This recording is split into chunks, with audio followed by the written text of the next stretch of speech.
ಭೂ ಮಾಲೀಕರ ಆಕ್ಷೇಪ ಏನು ಅಂತ ನೋಡೋದಾದ್ರೆ, ಸರ್ಕಾರದ ನಿರ್ಧಾರದ ಹಿಂದೆ ರಿಯಲ್ ಎಸ್ಟೇಟ್ ಮಾಫಿಯಾ ಇದೆ. ಇದು ರಿಯಲ್ ಎಸ್ಟೇಟ್ ಡೆವಲಪರ್ಗಳಿಗೆ ಸರ್ಕಾರ ರೆಡ್ ಕಾರ್ಪೆಟ್ ಅನ್ನ ಹಾಕ್ತಾ ಇರುವಂತಹ ಸಂಚು ಇದು. ವಿಲ್ ಮಾಡಿರುವ ಆಸ್ತಿ ವಿಲ್ ಪ್ರಕಾರ ಹಂಚಿಕೊಳ್ಳಲು ಆಗೋದಿಲ್ಲ. ಅರ್ಧ ಆಸ್ತಿ ಸರ್ಕಾರಕ್ಕೆ ಬರೆದುಕೊಡ್ಬೇಕು ಅಂದ್ರೆ ಇದು ಯಾವ ನ್ಯಾಯ ಅಂತ ಪ್ರಶ್ನೆ ಮಾಡ್ತಿದ್ದಾರೆ ಭೂ ಮಾಲೀಕರು. ಇಷ್ಟೊಂದು ಜಾಗವನ್ನ ಸರ್ಕಾರಕ್ಕೆ ಸುಮ್ಮನೆ ಕೊಡಲು ಆಗೋದಿಲ್ಲ. ನಮ್ಮ ಭೂಮಿಯಲ್ಲಿ ತೆಗೆದುಕೊಳ್ಳಲು ಇವ್ರಿಗೆ ಯಾರು ಅಧಿಕಾರ ಕೊಟ್ಟರು? ನಮ್ಮ ಭೂಮಿಯಲ್ಲೇ ಪಾಲ್ ತೆಗೆದುಕೊಳ್ಳಲು ಅಧಿಕಾರ ಯಾರು ಕೊಟ್ಟಿದ್ದಾರೆ? ಇಡೀ ಆಸ್ತಿ ಬಿಲ್ಡರ್ ಡೆವಲಪರ್ಗೆ ಮಾರಿಕೊಳ್ಳುವಂತಹ ಸನ್ನಿವೇಶ ಸೃಷ್ಟಿ ಆಗ್ತಾ ಇದೆ. ಇದರಿಂದ ಕೋರ್ಟ್ ಡಿಗ್ರಿ ಆಗಿದ್ರೆ ಮಾತ್ರ ಇಲ್ಲಿ ಎಷ್ಟೇ ಆಸ್ತಿ ಇದ್ರೂ ಸಮಸ್ಯೆ ಆಗೋದಿಲ್ಲ. ಈಗ ಭೂ ಮಾಲೀಕರು ಕೋರ್ಟ್ ಸುತ್ತಾಡಬೇಕಾದಂತಹ ಸನ್ನಿವೇಶ ಸೃಷ್ಟಿ ಆಗ್ತಾ ಇದೆ. ಕಟ್ಟಡಗಳಿರುವಂತಹ ಆಸ್ತಿ ವಿಭಜನೆಯ ವೇಳೆ ಭೂಮಿಯನ್ನ ಬಿಡಲು ಹೇಗೆ ಸಾಧ್ಯ ಅಂತ ಹೇಳಿ ಭೂ ಮಾಲೀಕರು ಆಕ್ಷೇಪ ಎತ್ತಿದ್ದಾರೆ, ಪ್ರಶ್ನೆ ಮಾಡ್ತಿದ್ದಾರೆ. ಇದು ಯಾವ ರೀತಿ ನ್ಯಾಯ?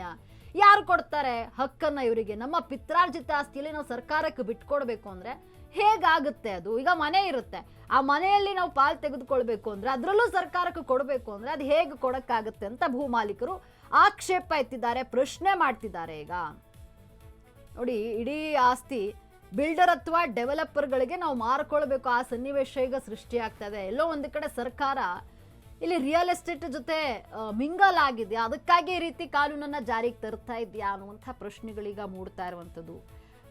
ರಾಜ್ಯ ಸರ್ಕಾರದಿಂದ ಅಂದರೆ ಡಿ ಕೆ ಶಿವಕುಮಾರ್ ಸರ್ಕಾರದಿಂದ ಹೊಸ ನಿಯಮ ಜಾರಿಗೆ ತರಲು ಮುಂದಾಗ್ತಾ ಇದೆ, ಸಂಚನ್ನ ರೂಪಿಸ್ತಾ ಇದೆ. ಇದರಿಂದ ಭೂ ಮಾಲೀಕರು ನಿದ್ದೆಗೆಡುವಂತಹ ಪರಿಸ್ಥಿತಿ ಎದುರಾಗಿರುವಂಥದ್ದು. ಅಂದರೆ ಆಸ್ತಿ 2000 ಚದರ ಅಡಿಗಿಂತ ಹೆಚ್ಚು ನಿಮ್ಮಲ್ಲಿ ಆಸ್ತಿ ಇದ್ದರೆ ಪಾಲ್ ತೆಗೆದುಕೊಳ್ಬೇಕು ಅಂತ ಅಂದ್ಕೊಂಡಿದ್ರೆ ಅದರಲ್ಲಿ 45% ನೀವು ಸರ್ಕಾರಕ್ಕೆ ಬರೆದು ಕೊಡಬೇಕು. ಆಸ್ತಿಯನ್ನು ನೀವೇನಾದರೂ ಅಣ್ಣ ತಮ್ಮ ಇದ್ದು ಅದನ್ನು ಹಂಚ್ಕೊಳ್ಬೇಕು ಅಂತ ಇದ್ರೆ ಅದರಲ್ಲಿ 45% ನೀವು ಸರ್ಕಾರಕ್ಕೆ ಕೊಡಬೇಕು. ಯಾಕೆ ಈ ನಿಯಮವನ್ನು ತರ್ತಾ ಇದೆ ಅಂತ ನೋಡೋದಾದ್ರೆ,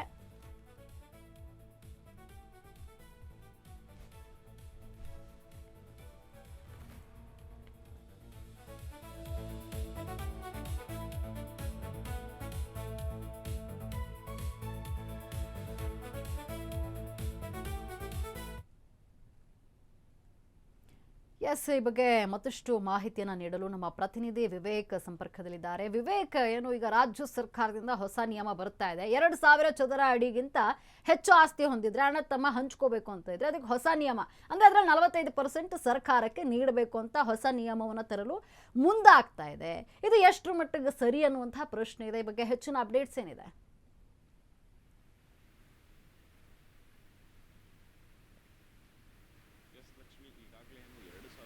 ಹೆಚ್ಚು ಚದರ ಅಡಿ ಯಾರಾದರೂ ಹೊಂದಿಕೊಂಡಿದ್ರೆ ಅಂತವರು ಒಂದು ವೇಳೆ ಆಸ್ತಿಯನ್ನ ಸರ್ಕಾರಕ್ಕೆ ಕೊಡಬೇಕು ಅಂತ ಹೇಳಿ ಈಗಾಗಲೇ ಮುಂದಾಗಿರ್ತಕ್ಕಂಥದ್ದು. ಜೊತೆಗೇನು ಅರ್ಬನ್ ಡೆವಲಪ್ಮೆಂಟ್ ವತಿಯಿಂದ ಕೂಡ ಅಷ್ಟೇ ಮೊನ್ನೆ ಜೂನ್ 4ನೇ ತಾರೀಕು ಕರಡು ಅಧಿಸೂಚನೆಯನ್ನು ಕೂಡ ಈ ಬಗ್ಗೆ ಹೊರಡಿಸಿರ್ತಕ್ಕಂಥದ್ದು. ಆದ್ರೆ ಇದು ಬಿಲ್ ಪಾಸ್ ಆಗುತ್ತೋ ಇಲ್ಲೋ ಅಂತ ಸದ್ಯದ ಮಟ್ಟಿಗೆ ಇರ್ತಕ್ಕಂಥ ಕುತೂಹಲ. ಯಾಕಂದ್ರೆ ಈಗಿನ ಕಾಲದಲ್ಲಿ ಸದ್ಯದ ಇರ್ತಕ್ಕಂಥ ಪರಿಸ್ಥಿತಿಯಲ್ಲಿ ಬೆಂಗಳೂರಿನಲ್ಲಿ ಯಾರಾದ್ರೂ 1 ಅಡಿ ಜಾಗ ಬಿಟ್ಕೊಡು ಅಂದ್ರೇನೆ ದೊಡ್ಡ ಮಟ್ಟದ ಗೊಂದಲವನ್ನು ಕೂಡ ಬಗೆಹರಿಸೋದಕ್ಕಾಗಲ್ಲ. ಆ ರೀತಿಯಾದಂತ ಒಂದು ಗೊಂದಲ ಕೂಡ ಉಂಟಾಗುತ್ತೆ ಅಲ್ಲಿ. 1 ಅಡಿ ಜಾಗ ಕೊಡು ಅಂತ ಕೇಳದಂತ ಸಂದರ್ಭದಲ್ಲಿ ಈಗ ಸರ್ಕಾರ ಕೇಳೋದಕ್ಕೆ ಹೋಗ್ತಾ ಇರ್ತಕ್ಕಂಥದ್ದು ಕೇವಲ 1 ಅಡಿ ಅಥವಾ 100 ಅಡಿ ಅಥವಾ 1000 ಅಡಿ ಅಲ್ಲ, ನಿಮ್ಮ ಬಳಿ ಇರ್ತಕ್ಕಂಥ ಆಸ್ತಿಯಲ್ಲಿ ನಮಗೆ ಅರ್ಧದಷ್ಟು ಕೊಡಿ ಅಂತ ಕೇಳೋದಕ್ಕೆ ಸರ್ಕಾರ ಮುಂದಾಗಿದೆ. ಅಂದ್ರೆ 45% ಕೇಳ್ತಾ ಇದೆ, 50ಕ್ಕೆ ಕೇವಲ 5% ಮಾತ್ರ ಕಮ್ಮಿ ಇರ್ತಕ್ಕಂಥದ್ದು. ಸುಮಾರು ಸರಾಸರಿಯಾಗಿ ಅರ್ಧದಷ್ಟು ಆಸ್ತಿಯನ್ನ ಕೇಳೋದಕ್ಕೆ ಈಗ ಸರ್ಕಾರ ಮುಂದಾಗಿರ್ತಕ್ಕಂಥದ್ದು. ಒಟ್ಟಾರೆ ಈಗ ನೋಡ್ತಾ ಹೋದ್ರೆ, ಫಾರ್ ಎಕ್ಸಾಂಪಲ್ ನೋಡ್ತಾ ಹೋದ್ರೆ, ಈಗ ನಮ್ಮ ತಂದೆ ಬಳಿ 2000 ಚದರ ಅಡಿ ಇದ್ರೆ, 2 ಮಕ್ಕಳು ಯಾರಾದ್ರೂ ಇದ್ರೆ ಅದರಲ್ಲಿ 900 ಚದರ ಅಡಿ ಸರ್ಕಾರನೇ ತೆಗೆದುಕೊಳ್ಳುತ್ತೆ. ಇನ್ನ ಉಳಿದಂತ 1100 ಅಡಿಯಲ್ಲಿ ಡಿವೈಡ್ ಮಾಡ್ತಾ ಹೋದ್ರೆ 550 ಒಬ್ಬರ ಪಾಲಾಗುತ್ತೆ. ಅಂದ್ರೆ ಸರ್ಕಾರಕ್ಕೆ ಎಷ್ಟು ಹೆಚ್ಚು ಸಿಗ್ತಾ ಇದೆ ಅಂದ್ರೆ ಒಬ್ಬರ ಪಾಲು, ಅಂದ್ರೆ ಅವರ ತಂದೆ ಮಾಡಿರ್ತಕ್ಕಂಥ ಆಸ್ತಿಯಲ್ಲಿ ಒಂದು ಮಗನಿಗೆ ಎಷ್ಟು ಪಾಲು ಸಿಗ್ತಾ ಇದೆ ಅದಕ್ಕಿಂತ ಹೆಚ್ಚಿನ ಪಾಲು ಸರ್ಕಾರ ಈಗ ತೆಗೆದುಕೊಳ್ಳೋದಕ್ಕೆ ಮುಂದಾಗಿದೆ. ಆದ್ರೆ ಈ ಅಧಿಸೂಚಿ ಏನು RMP ಅಡಿಯಲ್ಲಿ ಈಗಾಗಲೇ 2015ರಲ್ಲಿ ಈ ಕಾಯ್ದೆ ಇತ್ತು, ಅದನ್ನ ಬದಲು ಮಾಡಿ GBA ಕಾಯ್ದೆ ಅಂತ ಕೂಡ ಮಾಡಿ ಈಗ ಹೊಸದಾಗಿ ಮಾಡೋದಕ್ಕೆ ಸರ್ಕಾರ ಮುಂದಾಗಿರ್ತಕ್ಕಂಥದ್ದು. ಆದ್ರೆ ನಿಜಕ್ಕೂ ಇದಕ್ಕೇನಾದ್ರೂ ಒಪ್ಪಿಗೆ ಸಿಗುತ್ತಾ ಅಂತ ಸದ್ಯದ ಮಟ್ಟಿಗೆ ಇರ್ತಕ್ಕಂಥ ಕುತೂಹಲ. ಒಂದು ವೇಳೆ ಸಿಕ್ಕಿದರೂ ಕೂಡ ಅಷ್ಟೇ ಯಾವುದೇ ಭೂ ಮಾಲೀಕರು ಕೂಡ ಈ ನಿಯಮವನ್ನ ಒಪ್ಪೋದಿಲ್ಲ. ಬಹುಶಃ ಇದನ್ನ ಪ್ರಶ್ನಿಸಿ ಮತ್ತೊಮ್ಮೆ ಕೋರ್ಟ್ಗೆ ಹೋಗುವಂತ ಸಾಧ್ಯತೆಗಳು ಕೂಡ ಹೆಚ್ಚಿರುತ್ತೆ. ಒಂದು ವೇಳೆ ಈ ಅಧಿಸೂಚಿ ಏನಾದ್ರೂ ಒಪ್ಪಿಗೆ ಆದ್ರೆ, ಈಗೇನ್ ಕರಡು ಅಧಿಸೂಚಿಯನ್ನ ಹೊರಡಿಸಿದ್ದಾರೆ, ಮುಂದಿನ ದಿನಗಳಲ್ಲಿ ಇದೆಲ್ಲದೂ ಕೂಡ ತೀರ್ಮಾನ ಮಾಡಿಕೊಂಡು ಅಧಿಸೂಚಿಯನ್ನ ಹೊರಡಿಸಿದಂತ ಸಂದರ್ಭದಲ್ಲಿ ಎಲ್ಲರೂ ಕೊಡಬೇಕು ಅನ್ನುವಂತ ಸಂದರ್ಭ ಬಂದರೆ ಯಾರಾದ್ರೂ,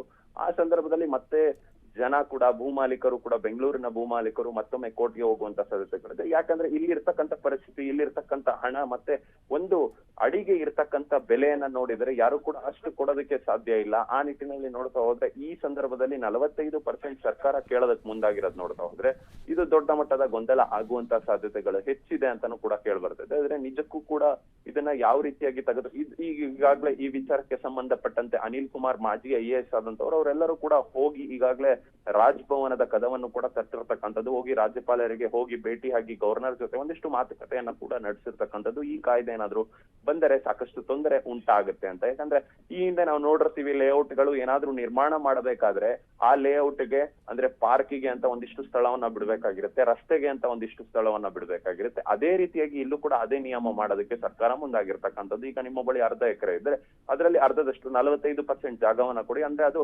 ಸರ್ಕಾರಕ್ಕೆ ಅಂದ್ರೆ ಜನಸಾಮಾನ್ಯರಿಗೆ ಬಳಕೆ ಆಗುವಂತ ಒಂದಿಷ್ಟು ಜಾಗವನ್ನ ಕೊಡೋದಕ್ಕೆ ಮುಂದಾಗಿ ಅಂತ ಕೂಡ ಭೂಮಾಲೀಕರಿಗೆ ಹೇಳಿರ್ತಕ್ಕಂಥದ್ದು. ಆ ಜಾಗದಲ್ಲಿ ನಾವು ಮುಂದಿನ ದಿನಗಳಲ್ಲಿ ಪಾರ್ಕ್ ಆಗಿರ್ಬೋದು, ರಸ್ತೆ ಆಗಿರ್ಬೋದು, ಬೇರೆ ರೀತಿಯಾಗಿ ಜನ ಸೌಕರ್ಯವಾಗಿ ಮಾಡೋದಕ್ಕೆ ಏನಾದ್ರೂ ಮಾಡೋದಕ್ಕೆ ಆ ಜಾಗವನ್ನ ಬಳಕೆ ಮಾಡ್ತೀವಿ. ಆ ನಿಟ್ಟಿನಲ್ಲಿ 45% ಜಾಗವನ್ನ ಬಿಟ್ಕೊಡಿ ಅಂತ ಹೇಳಿರ್ತಕ್ಕಂಥದ್ದು. ಆದ್ರೆ ನಿಜಕ್ಕೂ ಯಾರು ಕೂಡ ಜನ ಈ ಕಾನೂನಿಗೆ ಒಪ್ಪೋದು ಬಹುಶಃ ಡೌಟ್ ಅಂತಾನೆ ಕಾಣಿಸ್ತದೆ. ಈಗಾಗ್ಲೇ ಇದನ್ನ ಈ ರೀತಿಯಾಗಿ ತಿದ್ದುಪಡಿ ತರೋದಕ್ಕೆ ಮುಂದಾಗಿರ್ತಕ್ಕಂಥ ಸಂದರ್ಭದಲ್ಲಿ ಅಂದ್ರೆ ಕರಡು ಅಧಿಸೂಚನೆಯನ್ನ ಹೊರಡಿಸಿದರೆ ಈ ಸಂದರ್ಭದಲ್ಲಿ ಜನ ವಿರೋಧಿ ಅಲೆ ಎದ್ದಿದೆ ಈ ವಿಚಾರಕ್ಕೆ ಸಂಬಂಧಪಟ್ಟಂತೆ ಬೆಂಗಳೂರಿನಾದ್ಯಂತ ಅಂತಾನೆ ಹೇಳ್ಬೋದು. ಒಂದು ವೇಳೆ ಈ ಅಧಿಸೂಚನೆ ಏನಾದ್ರು ಹೊರಡಿಸಿದ್ರೆ ಇದು ದೊಡ್ಡ ಮಟ್ಟದ ಪ್ರತಿಭಟನೆ ಹೋರಾಟಕ್ಕೆ ಕೂಡ ಕೆಂಗಣ್ಣ ಆಗುತ್ತೆ. ಸರ್ಕಾರದ ಮೇಲೆ ಒಂದ್ ರೀತಿಯಾಗಿ ಕೋಪಗೊಳ್ಳುತ್ತಾರೆ ಬೆಂಗಳೂರಿನವರು. ಈಗಾಗಲೇ ಬೇರೆ ಬೇರೆ ಟ್ಯಾಕ್ಸ್ ವಿಚಾರದಲ್ಲಿ ಆಗಿರ್ಬೋದು, ಬೇರೆ ಸಾಕಷ್ಟು ವಿಚಾರದಲ್ಲಿ ಈಗಾಗಲೇ ಸರ್ಕಾರದ ವಿರುದ್ಧ ಆಕ್ರೋಶವನ್ನು ಹೊರ ಹಾಕ್ತಾ ಇದ್ರೆ ಬೆಂಗಳೂರಿನ ಜನರು. ಇಂತಹ ಸಂದರ್ಭದಲ್ಲಿ ಇದೊಂದು ಕಾನೂನು ತಂದರೆ ಇನ್ನೂ ಹೆಚ್ಚು ಆಕ್ರೋಶ ಹೊರ ಹಾಕುವಂತ ಸಾಧ್ಯತೆಗಳಿದೆ. ಲಕ್ಷ್ಮಿ,